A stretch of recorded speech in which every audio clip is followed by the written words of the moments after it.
একটা ভয়ঙ্কর হাদিস শোনেন, কোন ব্যক্তি যদি অন্য ব্যক্তির গুনাহ নিয়ে উপহাস করে, খোঁটা দেয়, কটাক্ষ করে, আল্লাহ পাক বলেন ওই ব্যক্তিকে দিয়ে ওই গুনাহটা না করানো পর্যন্ত তার মৌত হবে না, তার মৃত্যু হবে না।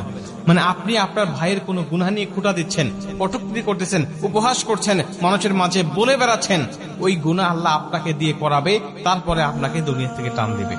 কথাটা কত বড় ভয়ানক হতে পারে, হাদিসটা কত বড় ভয়ানক হতে পারে আপনি চিন্তা করেছেন?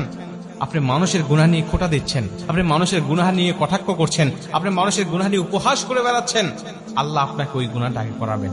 রাসূল সাল্লাল্লাহু আলাইহি ওয়াসাল্লাম একজন সাহাবী মদ পান করেছিলেন।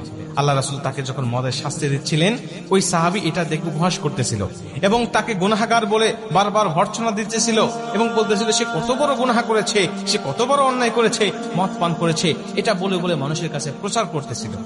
আল্লাহ রাসূল তাকে ডাক দেয়া বলেন, তুমি শয়তানকে কেন সাহায্য করছো?